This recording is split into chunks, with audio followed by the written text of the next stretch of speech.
any of those initial pledges are gone. So he had a pledge for higher income tax for the top 5% of earners. That's gone. Abolishing tuition fees. That's gone. A Green New Deal at the heart of everything we do. That flagship £28 billion policy. That's gone. Supporting common ownership of rail, mail, energy and water. Well, he said he won't nationalise the big 6 energy firms. So that's gone. Demanding free movement as we leave the EU. That's gone. And in fact, the website that detailed those leadership pledges is quite hard to find as well. That's gone too. So when so much of what Sir Keir Starmer stood for as he applied to be leader of your party is gone, honestly, what's left? Well, some of the things that you listed there, I mean, you talked about energy. We have a publicly owned energy company as one of the first 6 steps to this, so that has not gone.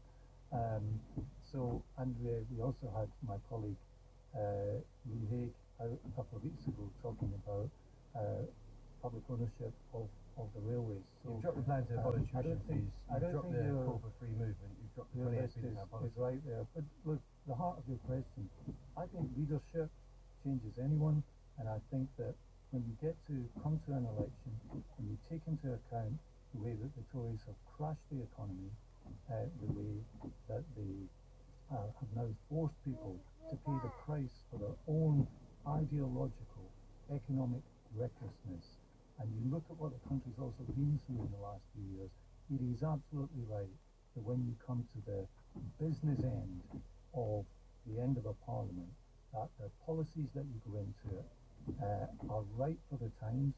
They put stability first, quite rightly, and on that foundation they make a set of changes on health, education, crime, secure borders and clean power that will make a real difference to voters' lives. That's exactly what we're doing today. That was, if I may say, Mr. McCann, that was a skillful gambit. I asked you a question about Keir Starmer changing his mind, and you talked about the Tories crashing the economy, about their ideology. Let me ask you about another specific policy, which I know you've taken as most interesting.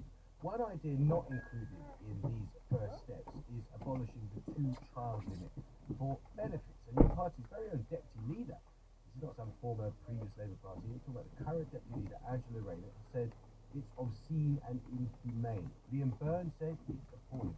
Suella Braverman, not someone who necessarily agrees with Liam Byrne and Angela Rayner on much else in politics, says it's aggravating child poverty. And this is what Gordon Brown, who you worked with very closely for many years, told us yesterday. The tragedy is we are now writing the future history of our country by neglecting children who are condemned to poverty and not being able to have a decent start in life are going to fail in the future.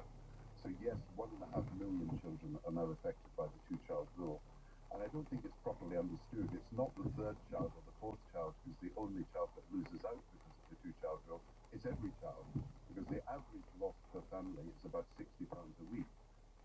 Why are Angela Rayner, Liam Byrne, Suella Braverman and Gordon Brown all wrong about Labour policy on the 2-child rule? It's not that They've all come out of the Keir Starmer saying anything's wrong about this.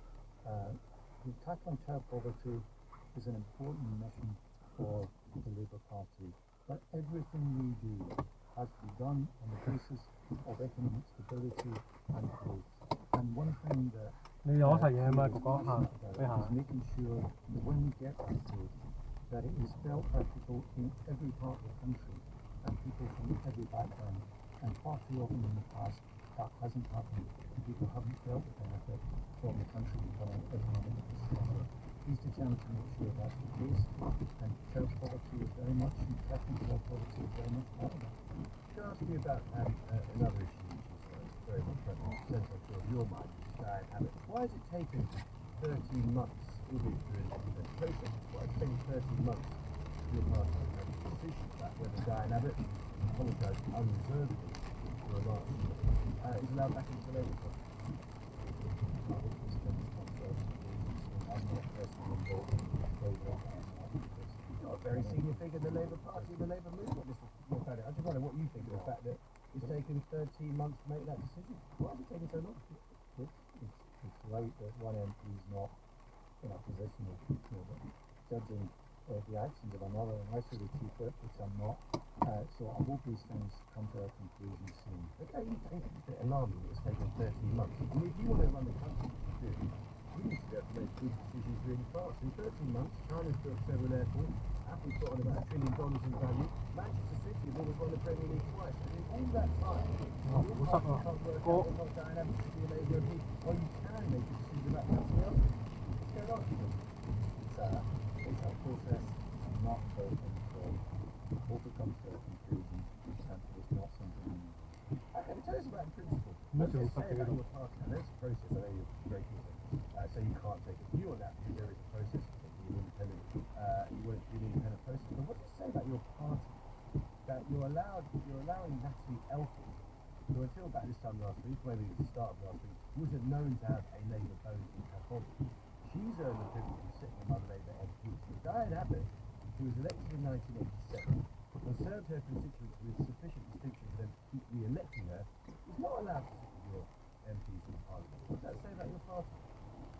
Look, when someone crosses the floor, as has happened a number of times over the years in politics, I think what it says about the party is that it's changed and that there are perhaps people looking at it today in a different light. And I have an obvious message for listeners and for anyone thinking of voting at the next election.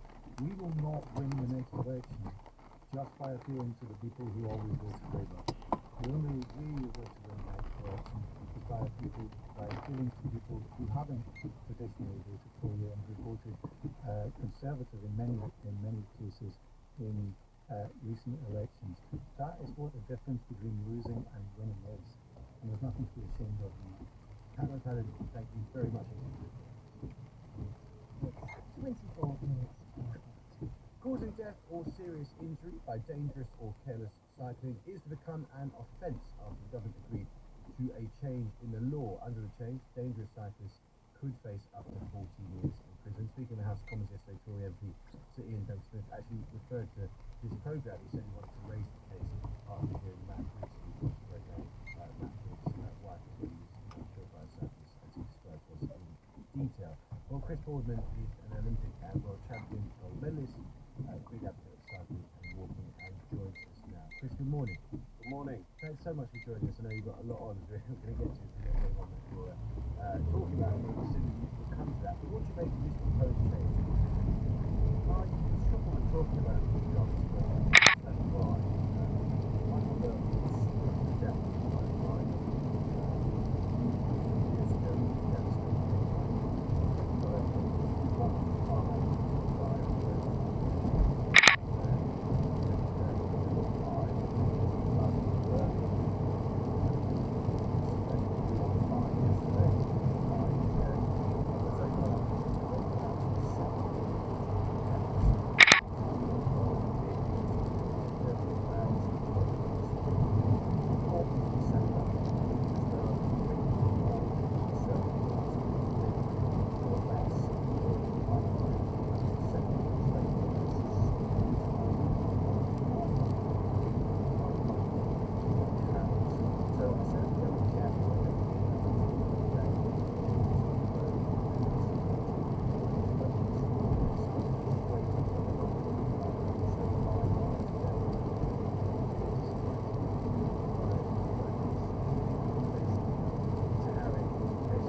張被冚喺晒邊嗰度咯？有冇張被冚喺晒邊度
？And the competition for that family time is not necessarily different kinds of exercise and activity. And we can see that reflected in the population's health. We're seeing more obesity, we're seeing more inactivity-related illness. So it's a massive problem.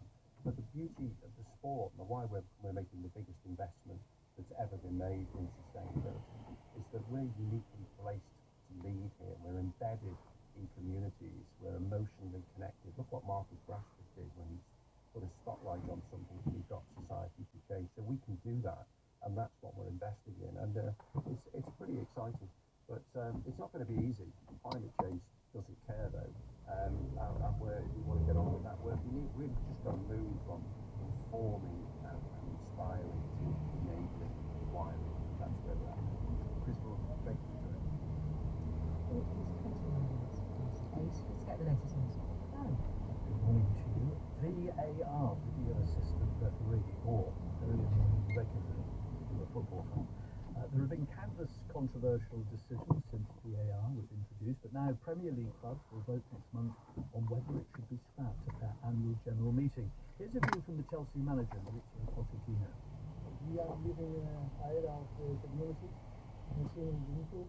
For me, it's not in or out, yes or not, it's improve in the way that we manage the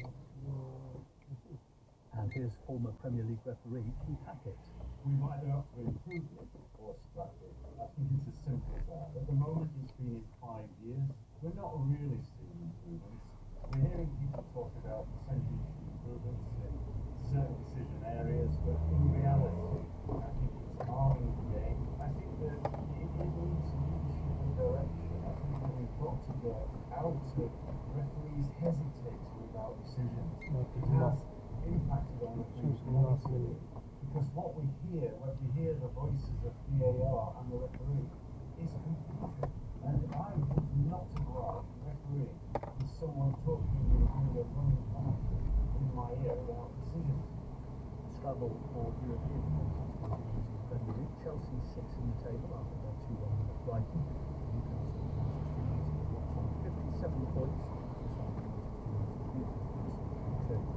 Well done, Celtic, Premiership champions again, following their 5-0 fashion in Kilmarnock. This was the reaction of the Big, very proud of the team. And what a way to do it. The performance level was incredible. And just the tempo, the speed of the game, the quality of the goals. It was so good. It looked like we were starting the season, but then just ended it. So, such a brilliant performance to venture. Celtic champions for 12 teams. Still anyone to get WSL. Chelsea are back on top after 1-0 over Spurs. Chelsea have 52 points, and so did Manchester City. USBK Golf Championships. Rory McIlroy will have to be up bright and early. His first round starts at just after 8 o'clock at Ian Castle. An early tea time for McIlroy in the company of Liv's Dustin Johnson and Ryder Cup teammate Justin Rose. McIlroy competes without comment on the news that he filed for divorce at the start of this week. his priority today is continuing his devastating form from winning at Quail Hollow last Sunday. If he can, he might just end a near 10-year wait for a fifth major title. Defending champion Brooks Koepka is also in fine form, having won Liv's most recent event in Singapore, and so too is Masters champion Scotty Scheffler, who's won 4 of his last 5 tournaments and became a father for the first time a week ago. Here are the racing tips. 350, number 3, Free Win, 345, number 2, Ancient Wisdom. That's what it is. Look at the weather. Today we'll see outbreaks of rain move westward across central England and northern Wales. East is heavy in places, dry with sunny skies. You're listening to today Radio 4 and Rising is 27 tonight. Here is the summary of James. 我諗緊要唔要拍嗰 Secure 邊？ Sum is to outline 嗰邊 Labour's 都行過，要唔要？ to voters as it prepares for the 得閒 general 拍翻呢邊啊，嗰個 include cutting 拍翻呢邊 voters' 先。 racing risk, cracking down on antisocial behaviour and recruiting more teachers. Labour's National Election Campaign Coordinator, Pat McFadden, told us they were real priorities for the party, and if it formed the next government, it would get on with them as soon as it could. 呢邊係點？ This is part of probably similar campaign groups that have been building this set of materials and this ideology. You said in the Telegraph, I've got your interview here from since becoming an MP in April, I have learned a huge amount, and I do thought that was a complex and challenging subject. You educated the education. Lots of it, I think that's not primary school, that's not focused on computing the medical profession, that's all focused on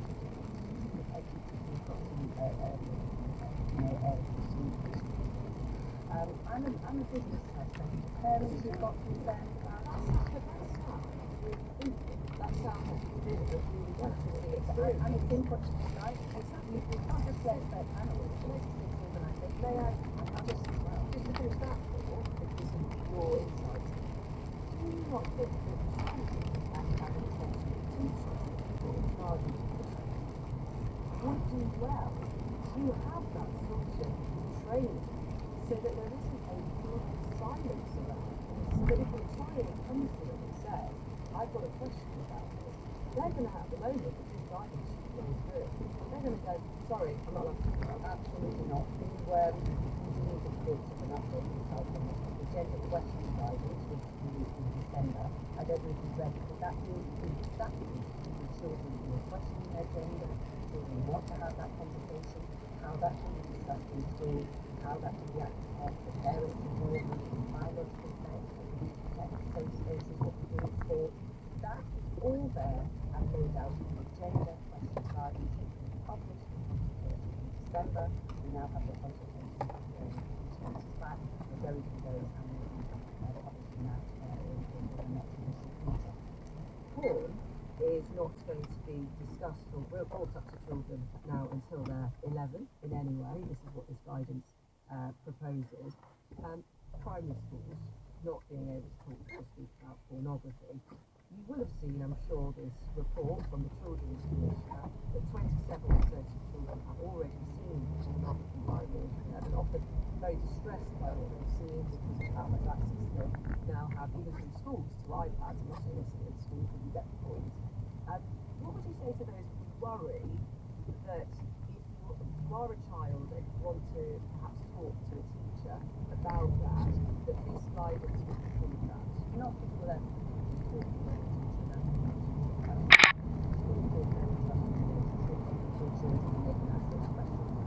when it's taught, it doesn't matter how it's taught. Now, here's the teachers that is not facilities do not have access to that environment. And that's obviously been dealt with but what we want to do is to make sure that we're not understanding about where we want children to be children in their childhood, and that's it. But of course, if the child does something on the basis of and actually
Not enough.